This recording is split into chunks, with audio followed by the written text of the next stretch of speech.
Good morning, Grinders. Welcome to NFL Thanksgiving Crunch Time here on RotoGrinders.com. Here on the YouTube, hit that thumbs up button, hit the subscribe button, hit the notification bell, hit whatever you want. I'm Jordan Cooper, aka Blender HD, aka Blenderhead, whatever. Call me whatever you want. Join with me on this Thanksgiving morning with Chief Justice Will Priester. I got to put up the overlays. I'm doing all the production because we want to give most of the people at RG the day off, right? The day off to celebrate Thanksgiving, and me and you, Will, we're putting in the work for the people in the morning. What are you most thankful for? Honestly, man, I'm thankful to be alive. It's a lot going on in the world, so that's one thing I'm thankful for. Thankful for my kids, obviously. They bring joy to my life, and get to talk to them every day. Just the small things, man. A lot of times we look at everything big, but it's the small things, man. Being able to walk outside and do what I want to do, having free time, like those are things I value most. And so it's just that's what I'm thankful for. The little things, man. The Little little thing, you're things. very poignant. Me, I'm thankful for whatever I want. That's I, that I right. wouldn't expect anything less, Right. but you know what? I'm thankful that I didn't have to go to my mother-in-law's house for Thanksgiving because of you go outside, you never know, you contract something. I mean, everything. We're not traveling. My wife's making a little turkey. She's making some stuff, and then we got some football. So I'm not thankful that this 3 game slate turned into a 2 game slate, but it's better than a no game slate. So the reason why I see Will, the third game I wanted on because it was the game that I wanted the least of. So I wanted Oh people to man, play it, and now that you people are playing now what do I do? Now everyone's gonna play the guys that I want to play. So right, correct. I was excited about that as well because, and look, even though we probably felt like the running back from Baltimore was going to be an okay play, like I don't think he was going to be a bad play. For times like this when DeAndre Swift is out, I need him back on the slate so people aren't loading up in Detroit. But that's not going to happen today, so we just have to move it right along. So on this 2 game slate, we got 2 games. I mean, we're going to be on for about 45 minutes or so. You could always post your questions in the chat. We could see it, right? I'm monitoring it. To go game by game, position by position, it seems kind of stupid. We more treat it more. I think Will, with these large field contests on both DraftKings and FanDuel, like if you're playing smaller stuff, if you're playing cash game smaller stuff, like you don't have to necessarily go off the beaten path. But if you're playing this large field stuff, you're playing the millie on DraftKings, like anything goes. I mean, we're playing this almost as a glorified showdown slate, where Yeah. in these large field contests, like being duplicated, you're trying to avoid that more so than like play the best plays. Yeah, yeah, and I mean, even I try to think about things that aren't going to be duplicated, and my go-to is typically okay.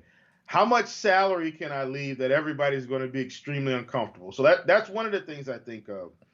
But another thing I think of, and this one I feel like it's possible to be duplicated, but not as likely, is playing both running backs from the same team. That's the strategy on these small slates. Is just people don't want to play McKissick and Gibson together. I'm telling you that right now. Let alone McKissick, Gibson, and Zeke. They don't want to do that. But if you think about the strategy of it all and how the past couple of weeks have unfolded, you kind of get massive targets from McKissick. You get Gibson running the ball, he falls in the end zone. You get Zeke if he has a massive workload again, and then lo and behold, you've got 3 running backs in the same game, and nobody wants to do that. So I'm not saying we have to do that. I'm just saying these are the types of strategies I think of when we're talking about, I think you put it perfectly, a glorified showdown. And it's the same thing in the first game. No one wants to play AP and carry on together because, I mean, it's really negative EV, but I'm not worried about that on a 2-game slate. I'm trying to pass everyone. So those are the little things I'm thinking about because I feel like it's the same situation. AP's not going to get a lot of targets, going to probably get most of the carries as long as they aren't behind. And you got Carry-On who's going to get some targets, but most of the targets, but less of the carries in a normal game script. So those are the types of things I'm thinking about. Maybe you play, a few of the cheaper receivers and don't go all the way up. I talked to you before the show about playing a Marvin Hall, playing a Agnew, in hopes that, hey, they catch a 40, 50-yard bomb. They've brought themselves right into the optimal conversation, and I can leave tons of money on the table. So those are just some of the little strategies that I think about when I'm playing these smaller slates, because that's the only way you're going to get real leverage. If you're playing all the good plays, everyone's playing all the good plays. It's just, people are smart enough to do that. Right, and we take a look at a typical Thanksgiving slate. We know that there are a lot of more casual players that play on Thanksgiving, so the sites purposefully soften up the salaries. So even without the third game, even with the third game on, you could have essentially played. I mean, you could fill up your lineup, and you're not even hitting the salary cap with pretty much any of the good players anyway. Now you take off Roethlisberger and Deontay Johnson, you take off Lamar, you take off Gus Edwards, you take off all that stuff. Well, the salaries are still the same. So like you could if you're filling up your lineup and you're leaving like barely any money on the table like that, if you're playing 100,000 plus field GPP, like that lineup is duplicated hundreds of times. I mean, like at least. Right. So thinking in terms of like playing in, okay, I'm gonna play Marvin Hall instead of Marvin Jones. Not like when Will says, when you say leaving uncomfortable amounts of money, like comfortable on this slate could be $1,000. Like that's comfortable. You go, okay, instead of playing Hawkinson, I'm gonna play Akins. And I'm gonna leave the 1,300 on the side. Like, no, that's not comfortable. Yeah. No, uncomfortable is like I'm gonna fade Zeke and Watson. I'm gonna play an Alex Smith stack. I'm going to play him with McKissick and Gibson together and going to do something like that. And then I'm going to leave 7,000. Right, not going to play Fuller. And I'm going to leave 7,000 on the table and hope that like all the touchdowns go through Duke Johnson. Right? Like you look at that and you go, how do I play Duke Johnson and AP in the same lineup? Right? You look and go, like you'd figure that's negatively correlated to two running backs getting ceiling games. It's like, well, the most probable outcomes for these games are what's being rostered. Okay, so like people are going after the Texans passing attack. They should be. That's the most probable way that the Texans are going to win. They're going to go after the Lions, a passing attack coming back. Right? Stafford has a prop of 270. Watson has a prop of 300. This is expected to be what, a 51 total with passing. And let me say this: if you're in the player props, I'm not trying to plug for this website. But if you feel like you've got a good handle on, you do need to go get on Monkey Knife Fight today and look at some of their over-unders. I think it's a really good site if you're into the player prop type deal. Not a plug for them, just if people are thinking about it. All right, sorry to interrupt, my friend. No, it's okay. Right, and then in the second game, most people are going Zeke, McLaurin, maybe a Gibson, a McKissick. You're going to see less ownership on the Cowboys wide receivers. Because typically you're playing the Texans passing game. I'm not saying Michael Gallup is not existent in ownership today for a 2-game slate. When I looked at it, I was taken aback. Right. It's not like they're going to be unknown. It's not like Amari Cooper is going to come in at 8% ownership. But in comparison to Fuller and Cooks and I mean, I'm looking at, it's all the Texans. And then you got Gallup we currently have on DK at 11% because you can't even spend the money. Which is very low for a 2-game. Right. Very low. Like you could play let's say you could play a Kiki QT, but people are going to play Kiki QT in a lineup where like you're only leaving 1,000 on the table. Like no, build a lineup with Will Fuller in it and then replace Will Fuller with Kiki QT and leave 4,000 on the table. Like that's the type of lineup. You want to make it so that in a game where Kiki QT beats Fuller, and then the Cowboys wide receivers or some Washington or Lions wide receivers, it puts Fuller, Fuller has 8 points and he's not in the winning lineup because, 2 touchdowns. We saw it last week with the Texans, right? Like Watson was the highest scoring quarterback, but like none of his receivers really got there. I mean, because he None. I mean, rushed he one threw to in. Akins, he threw to Fuller, he threw to Cobb, Cooks, right? he threw to Cobb was QT, he there and he threw to got Cobb. injured. Right. Yeah, I mean, it's like he spread it around so much. He's got 30, and everybody else is sitting there with like 10, 11. So, I mean, the strategies that I use are to win large field GPPs by yourself. You want to win $1 million today, leave 12,000 on the table. Like go. I Oh mean, yeah, we've seen games.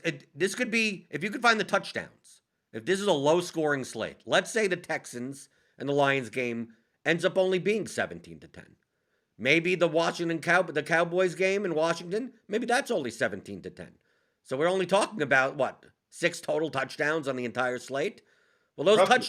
Yeah, those touchdowns could be, I mean, you could go through this. I mean, this is not like an unheard of scenario where the touchdowns on the Texans, one goes two rushing Duke Johnson touchdowns.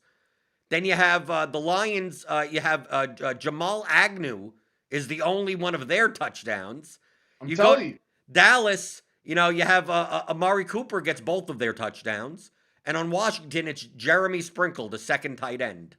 And like, and then if you have those guys and you have a Dalton stack to pair together, like you win.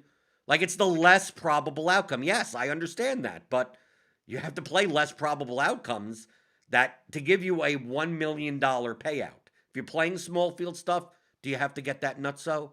No, of course not. But if you want to min cash, feel free to play your 49-8 lineup.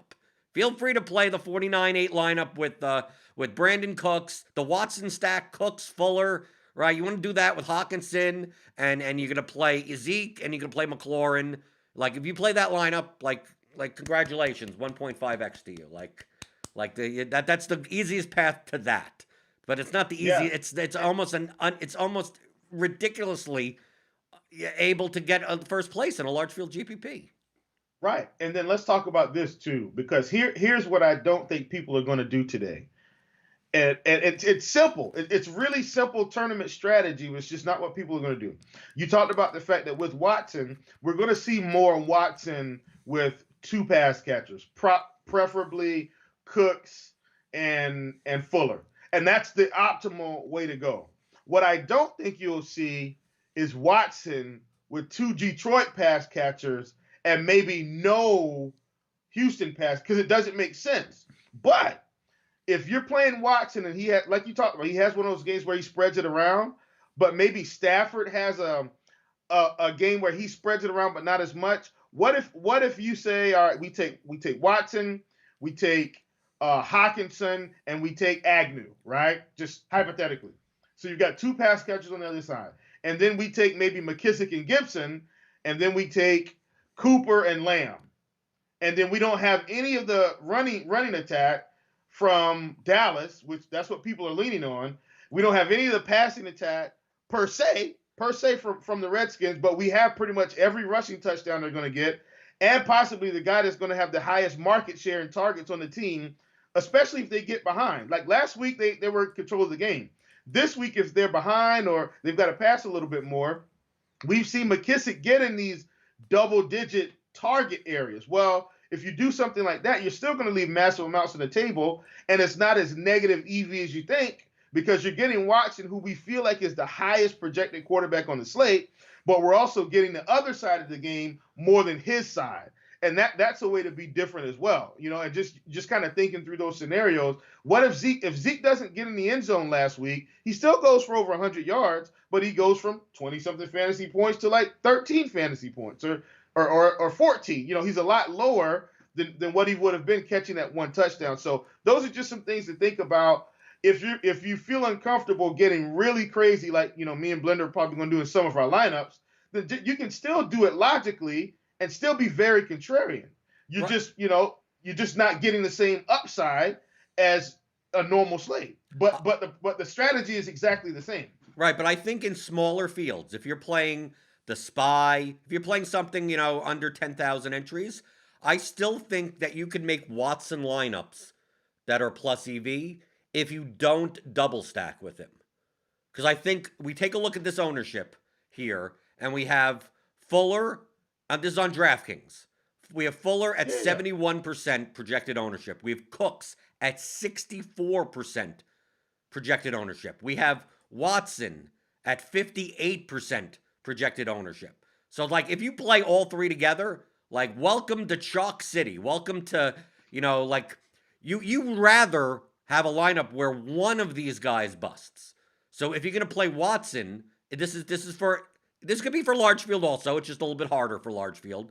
But I may be playing, like, I think I'm hand building 12 lineups today. I'm not doing the whole 100. With the 2-game slate and it's like a showdown, I just don't feel like pruning dupes after I'm doing a show. Right, me and you, Will, we have to do double duty today. We're playing as Yeah. well as doing this show. So typically, this would be the time period where I'm going through 150 lineups going, that's too duplicated, and that takes me God knows how Yeah. long. So I don't feel like doing that. So I'm just building 12 lineups, playing mostly the mid stakes, the $33, the 150, Yeah. a little bit smaller fields. So I'm considering doing Watson lineups, but Watson to Fuller, and that's it. Like that, nothing. Like, or Yeah. Watson and Duke Johnson and one of those guys. And because a lot Oh, of yeah. people may not Yeah. play the running back together with him. Yeah. And then in those lineups, like, then I have to get different. Those are lineups where I'm playing. I'm going down Mohamed Sanu. Maybe he ends up becoming their slot receiver after being on the team for like a week and a half, because he's Yeah. barely going to be owned. A Quintus Cephas, or looking in the Washington game, I think a lot of people are not going to realize that Dontrell Inman is back. Like Right. he should be active, and he is there. I mean, he's a veteran, so he's Yeah. more likely. Like Cam Sims has been playing in that like kind of semi slot role that they have, but that's Yeah. typically Inman's role. So I'm Yeah. not sure if they. I'm not sure Inman may just walk in and just play that role and play 87% of the snaps, and he's coming in at like 2% owned. He's 3,100. It's not like you need the salary. So, like, I'm talking about guys that you would play instead, like playing Inman. Like, Will, you're on board with, like, build a lineup with Terry McLaurin and then take out Terry McLaurin and put in Dontrell Inman there and leave A- 4,000 on the table. Like, there you Absolutely. go. You're automatically different. I mean, listen, man, I've gone through my lineups because I did get a slightly early start because I knew I had a show and I did want to kind of build out a full build today.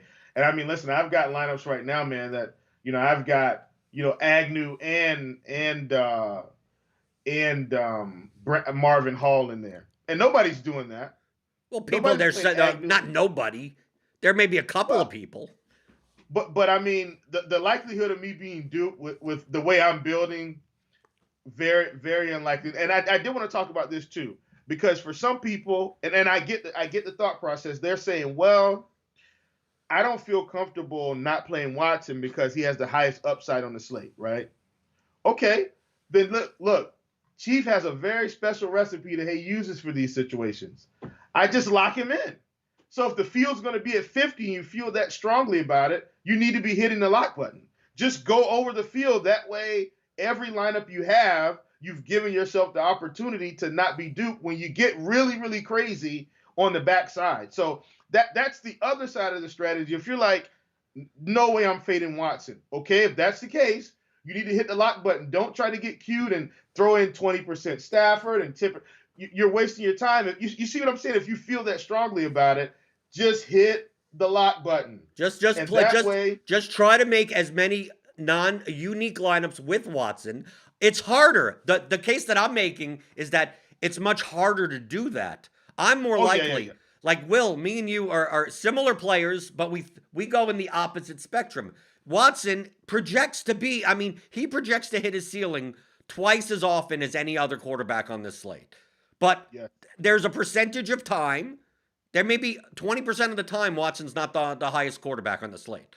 Well, I'm playing for that 20%. Right. So, like, I'm building lineups without Watson. I'm going, how can I play Stafford? How can I play Dalton? And yes, 80% of the time, my lineups lose because Watson's the highest owned quarterback. But when Watson fails, my lineups are in the position to win a lot of money. So, like, I'm not aiming for min cash. I don't care about min cashing. I'm like, I want chaos. I look at these slates and go, I want injuries. I want chaos to happen, and I'm going to build lineups to take advantage of that chaos. And people in the chat Yeah. are asking about the defenses. Very unique on this slate because it's 2 games. Take that if you're on an optimizer and it normally says max offense versus defense, just turn that off. Just it doesn't Yep. matter. 2 reasons. I'm going to give you 2 reasons, Will. Number 1, uh, defensive ceilings typically correlate to pick sixes, right? An interception, a punt return. When that happens, all you're doing is giving the ball back to the opposing offense. So if you wanted to play the Lions against your Watson stack, well, think of the scenario that Watson on the first play of the game throws a pick six. The Yep. Lions defense gets a touchdown, then Watson's behind, and he's going to throw for 350 yards. So, like, don't feel so inclined to not do that. And secondly, on this slate, we only have 4 defenses. If none of these defenses, let's say every team on this slate scores 14 plus points. Points allowed is not much. Like past 14 points, you get 2. That's it. Right. You're getting 2 points. The difference between that and scoring 28 points against your defense is 1 point. So as long as none of these teams have a shutout or a touchdown or like a game where they have like 9 sacks or something, these defenses most likely will score around the same amount of points. Maybe one has 3 points more, one has 2 points more, so the defensive scoring may not matter as much. Now on a large slate, 12-game slate, there's 24 defenses. That we see all the time that there's going to be double. Right, there's going to be one defense that you're like, okay, if you don't have them, you're screwed. And let's talk about this because we always talk about my strategy. And last week I was in the Blitz chat and I told them, they said, well, Chief, you got 2 guys locked in 100%. Obviously, one was Taysom Hill. I was on FanDuel, obviously. $4,500 you just lock them in. And they looked and they said, well, who's your other person at 100%? I said, well, let's just take a guess. And they started looking around. And one person said, got to be the Steelers defense. I said, ding, ding, ding, ding, ding. You're right. Why did I do this? Because people probably thinking, well, that was crazy. Why would you do this? The Steelers, in my opinion, and now we're just talking, I'm going to get back to the slate, have probably the most consistent defense in the NFL because of their ability to get sacks every game. I mean, they're on like a, 40, 50 game sack, whatever it is. So they're getting sacks, and they're also the most opportunistic defense. They're typically causing turnovers, one of the highest turnover ratios in the NFL. So for me, I play the Steelers every week. I don't lock them every week. I play them every week. And I said, well, why did you lock them? Because I knew they were going to have opportunity. They're going to be ahead. Luton's going to be throwing. He's probably going to throw some interceptions. They're going to get a little aggressive. And that's exactly how the game played out. Luton, they were behind. Luton's throwing. Lo and behold, they get 2 or 3 sacks, 2 or 3 interceptions. They end up with 15, 17 fantasy points, whatever it was. That's not the case today. Something weird's going to happen. Somebody's going to fumble the ball. A pick six is probably going to happen in one of these games, but we don't know because to me, both of these games are pretty comparable. Like you said, 2 to 3 points unless somebody returns a kick or gets a pick six, and we can't predict that per se. Last thing, somebody in the chat mentioned, what about the other quarterbacks? And that's a good question. I want to make a case for these other guys because here's the deal. Everybody's on Watson, which means there's going to be less people on Stafford. And yeah, Stafford and his guys, they had probably the worst game in history that he could have had against my Panthers last week. I don't see that being the case with them being at home against an even worse defense. So I really like Stafford today, like as a secondary quarterback. When I'm looking at the ownership on Stafford here, and I mean it in my opinion, 20%, 22%. I think that's reasonable, but I think if you want to get leverage on this slate, flip the ownerships completely. Play Stafford at 50% and Watson at 20%. Because if Stafford's behind, he doesn't have the ceiling as Watson. I don't like him as much. But if he has to throw for 300 yards and 4 touchdowns, he could very well end up outscoring Watson, who's kind of coasting at the end of the game. So just another little piece of strategy there when you're thinking about these other quarterbacks. Blender, back to you, my friend. Well, how about let's talk about the Lions running back situation, because now that Swift's out, we got word earlier today that it was unlikely to play, so we took him out of the projections. And then, obviously, the inactives came out. He's inactive.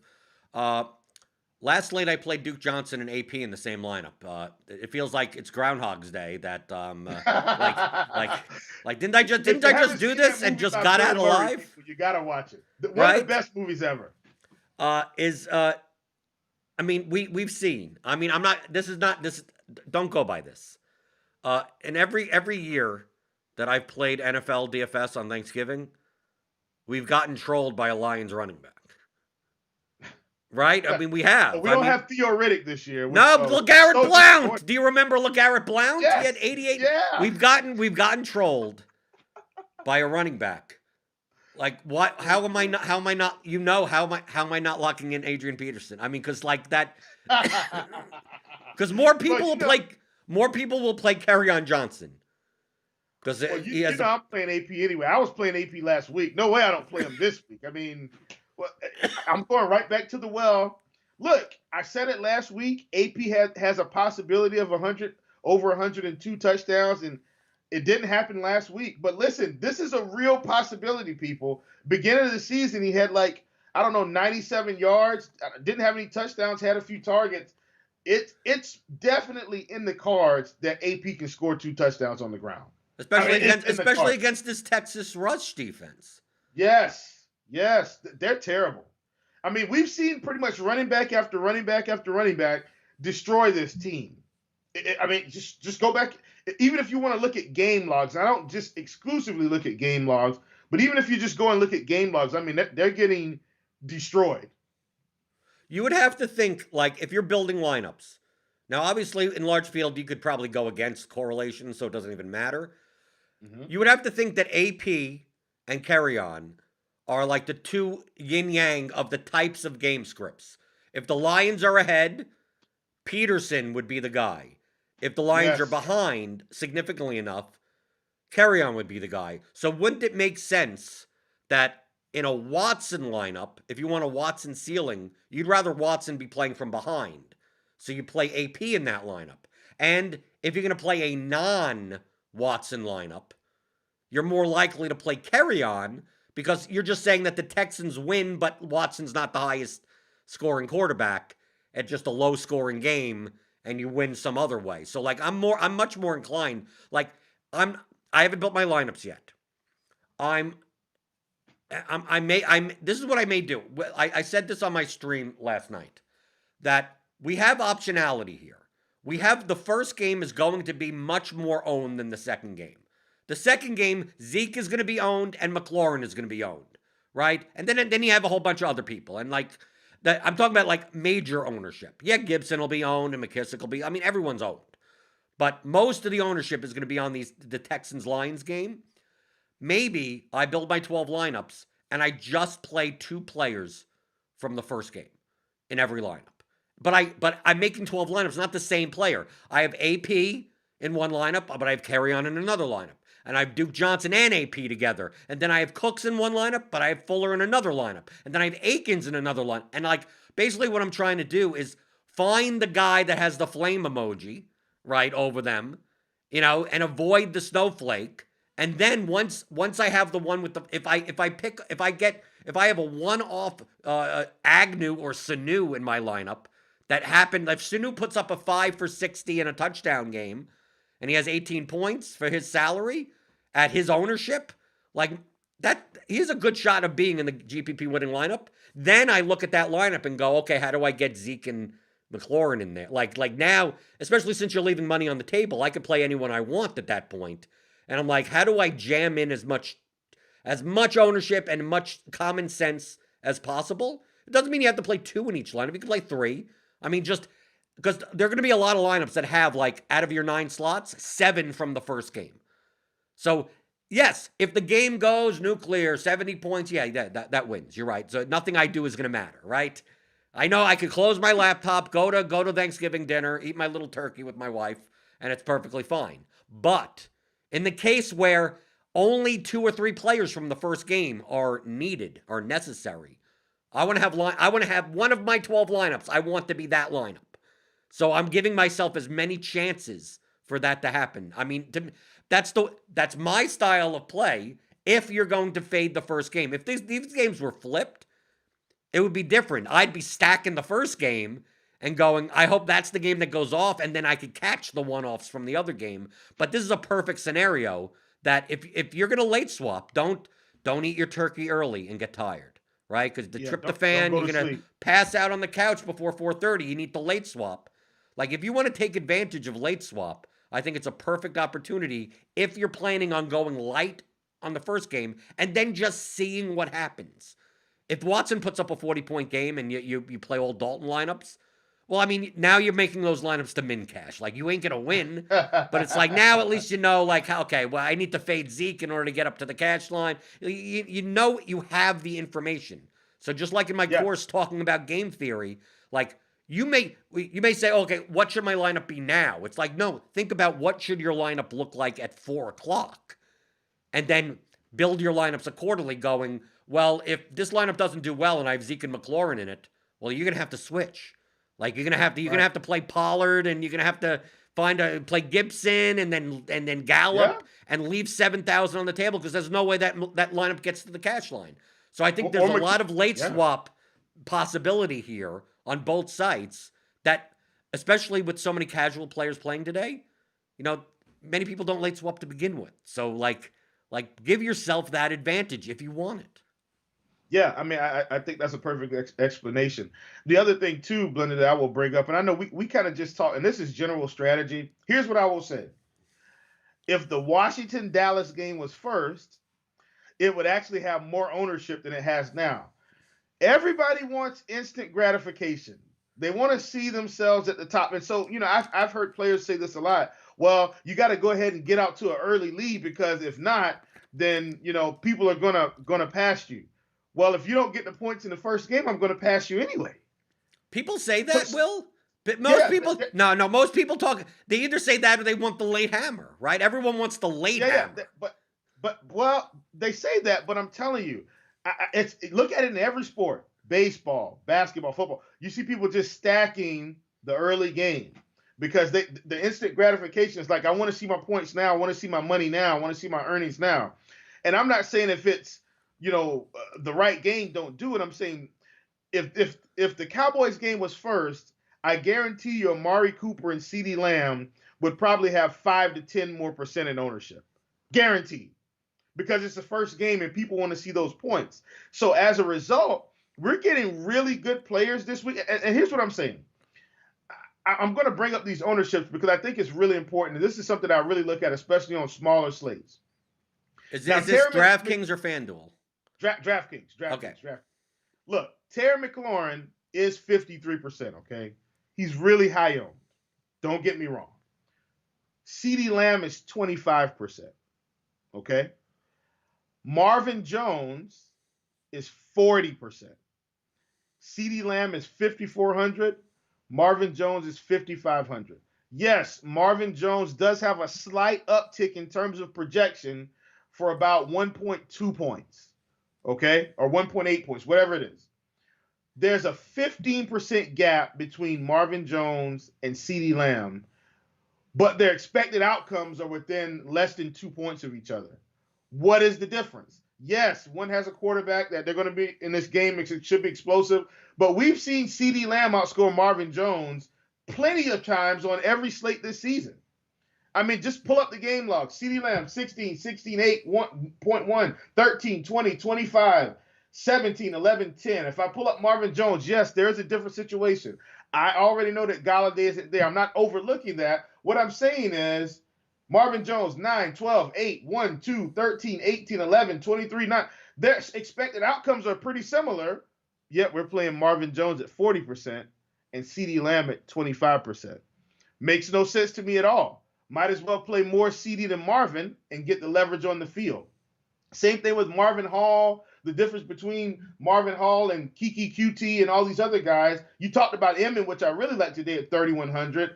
All these guys are going to be in the bottom dweller part of your ownership projections, but they've all got this outside 10% chance to outscore any of these other guys. If they catch a touchdown and go for 30 yards, they're probably going to be close to optimal because now everybody else is playing catch up.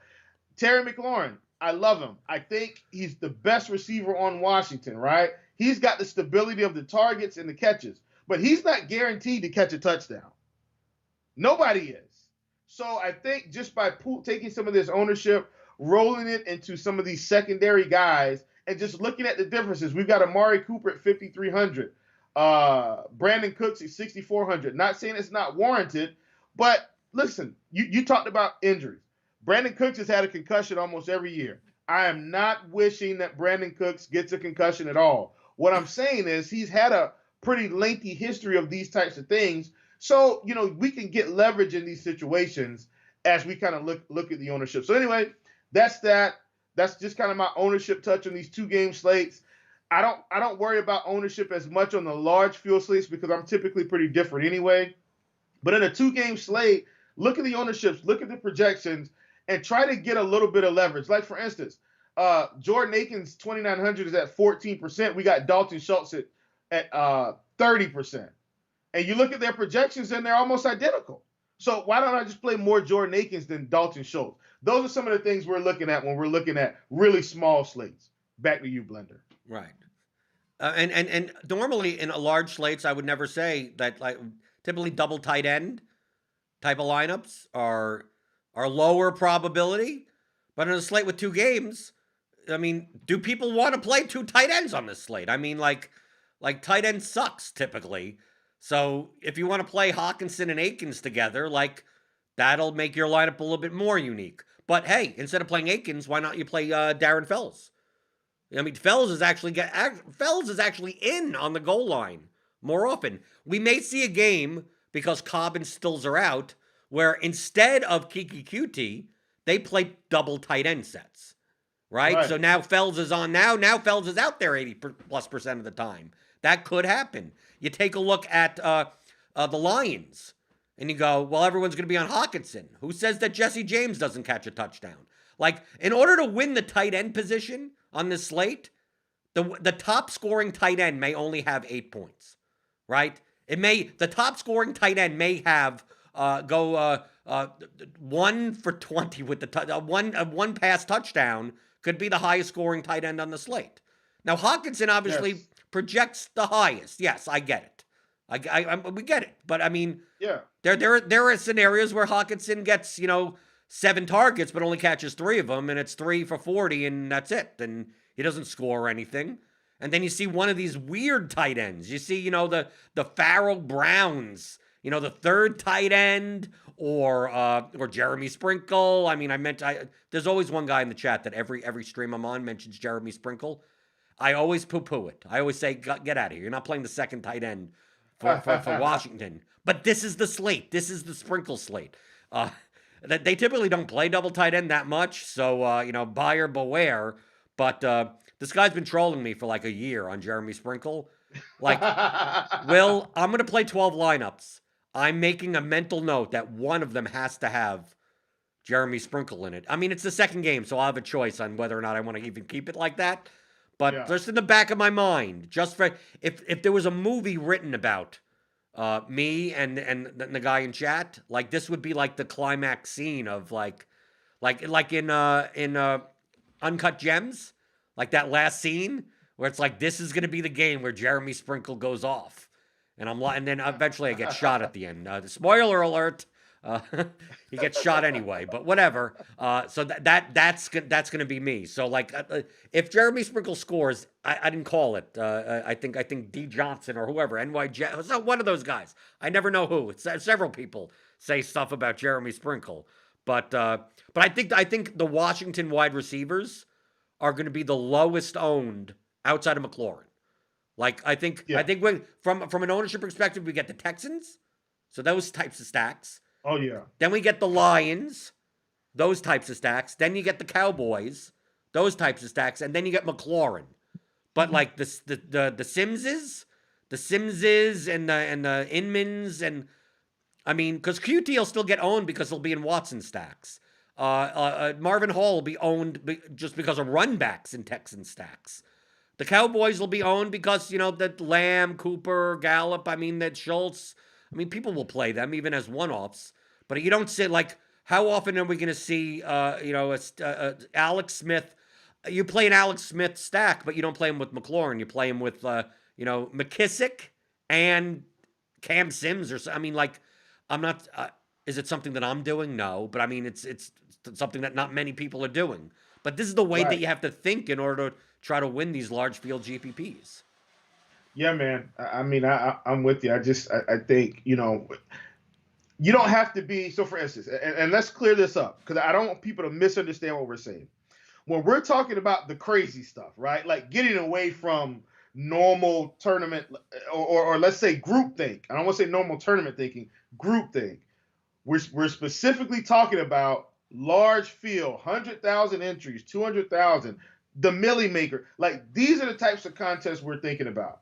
When I'm talking about $100 single entry where there's 2,000 entries, I don't want you to get too crazy. You can build really quality plus EV lineups and make a tweak or two.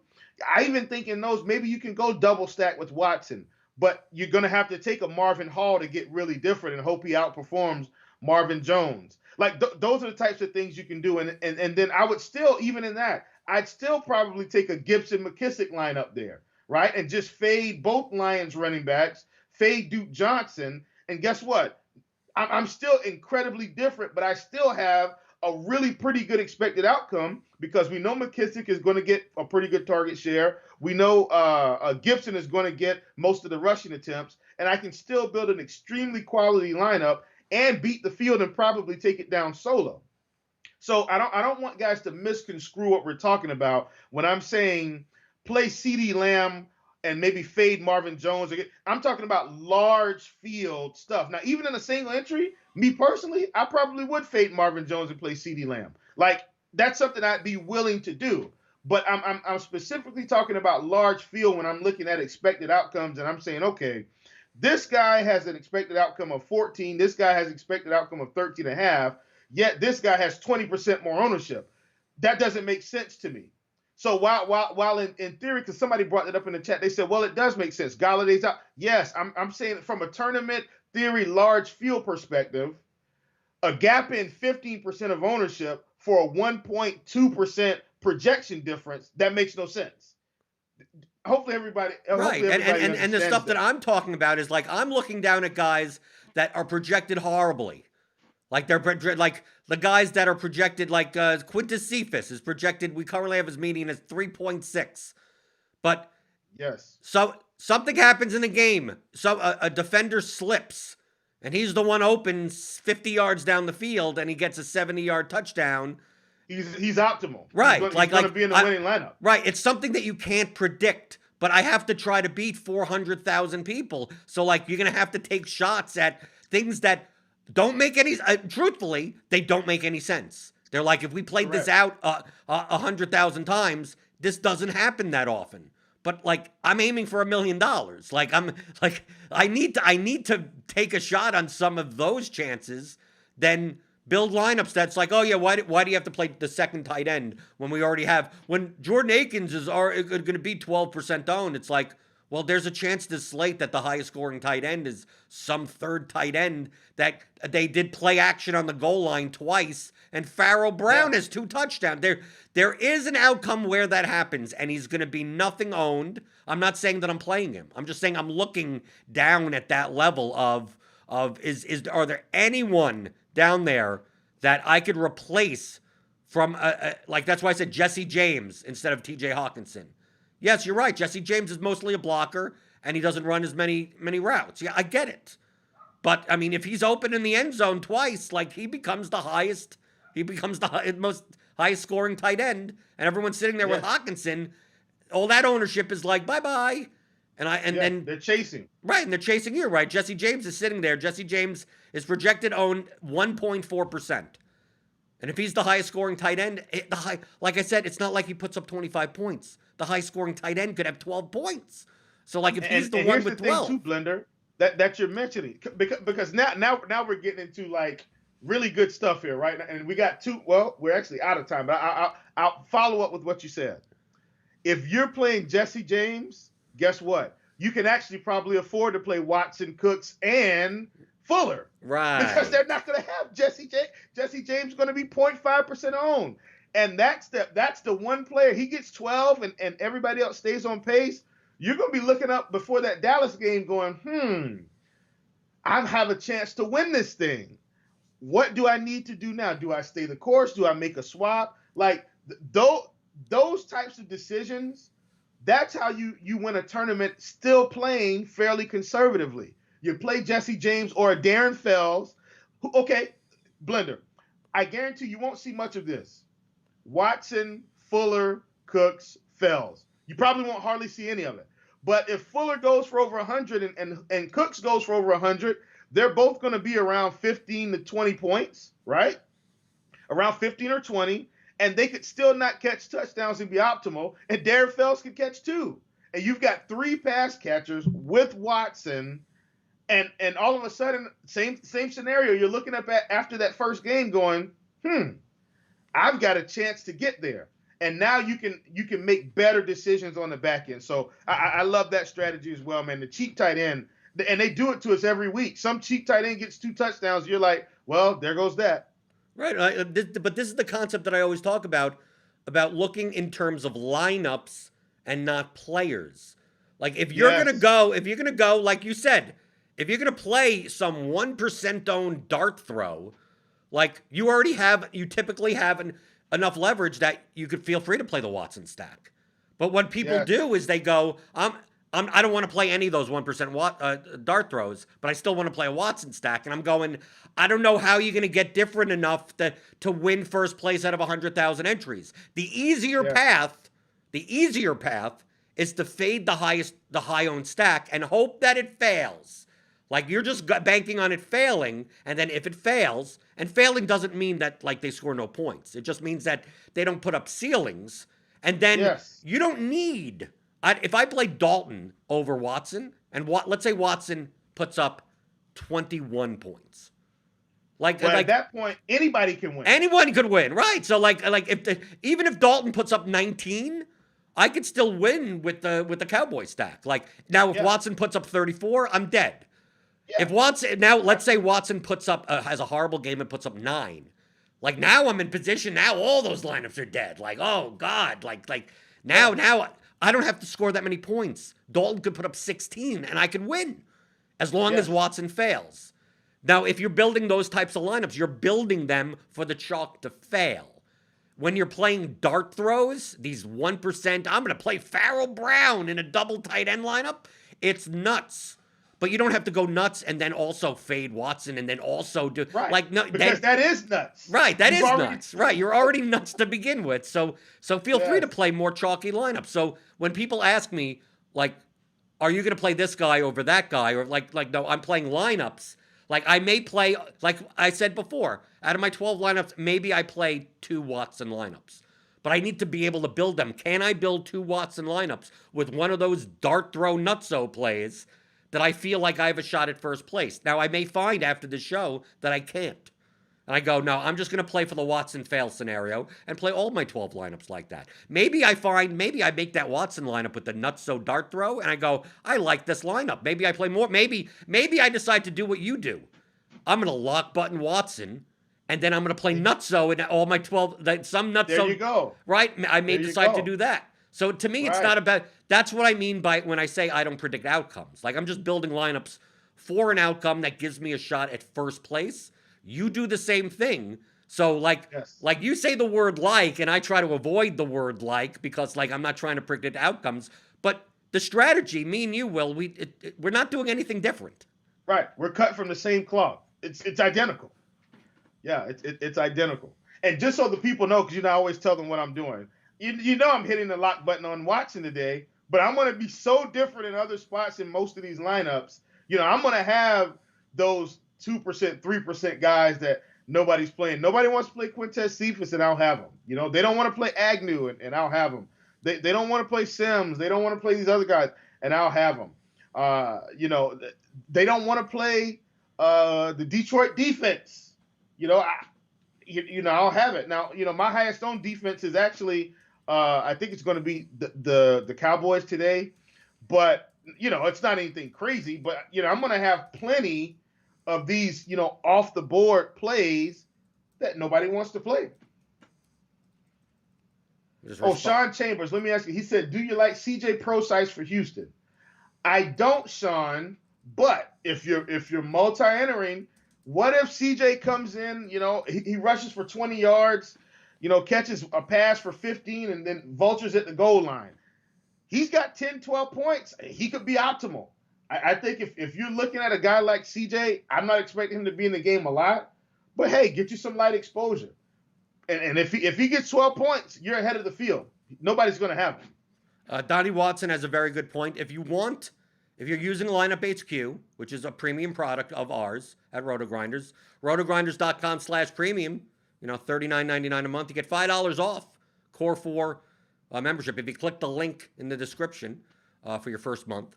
But he says, like, if you're gonna play, like, let's say you're gonna play Watson lineups in Lineup HQ, it says he makes a beautiful point to group all the single-digit owned players and make a group of, like, you must play 1 to 2 of these guys.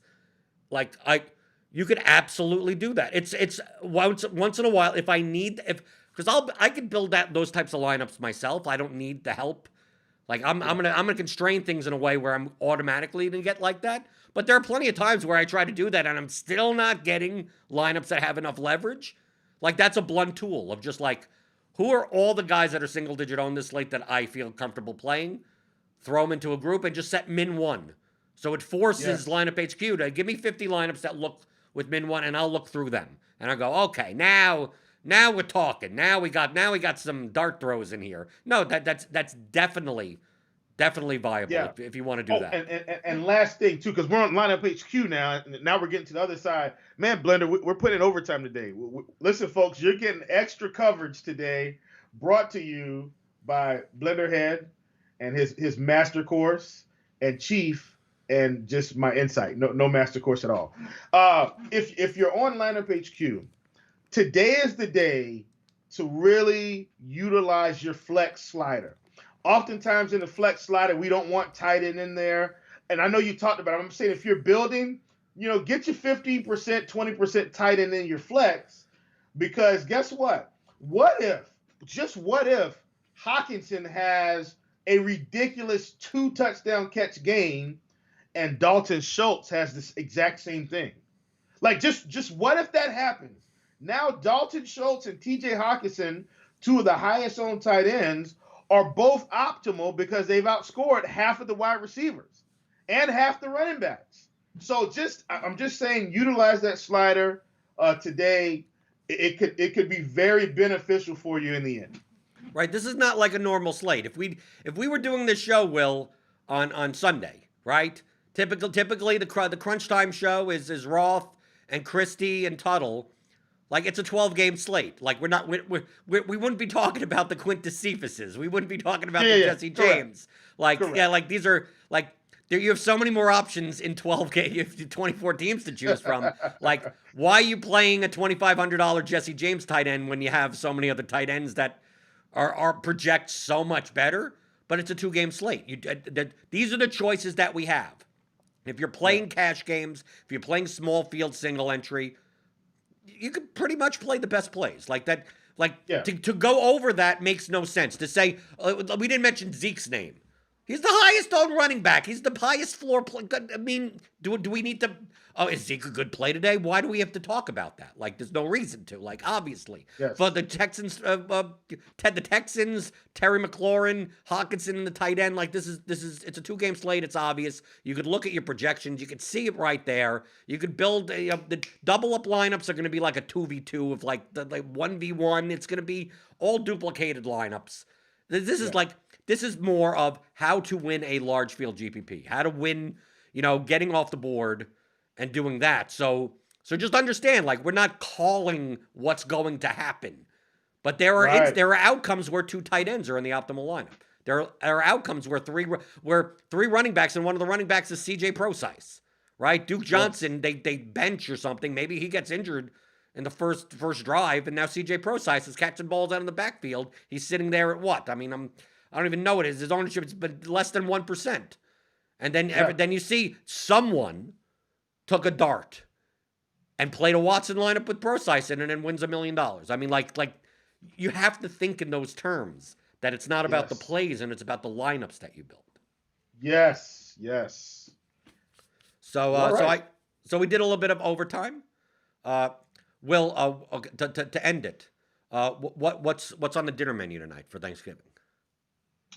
Um, Man, honestly, I'm just kind of hanging. I'm not going to visit my folks this year, so it's just going to be me. I got a little bit of ham. I'm going to have some shrimp and grits. Just basic stuff like that, man. Not a traditional Thanksgiving in the sense at all this year, and I'm okay with it. Right. You didn't get yourself. You didn't get to be like my wife and got yourself a little turkey. She doesn't even know how to cook it. She's like, I don't know how you're supposed No, to cook a no, small no little turkey turkey. this year. No, no turkey this year. Now, No is turkey. ham is ham a traditional, like you could do that on Thanksgiving instead of turkey? Well, it's usually with turkey. Like you have ham and turkey, Okay. and stuff like that. And last year I told my family I wanted to grill, and my family's very traditional, and they were like, "Well, you can't grill on Thanksgiving." I said, "Well, I said, so are we concerned about the food, or are we concerned about actually spending time together? Which one is it? I don't know. I'm confused." I, I, So, I care about the food more than spending time together. so yeah, so we didn't grill last year, but we got away from some of the traditional things. We did a few things different, but I am my plan is to have a pretty much a cookout one of these Thanksgivings. Good stuff, ribs, steak, grilled chicken, good stuff. Not this hot dogs and hamburgers. I'm talking about real food here.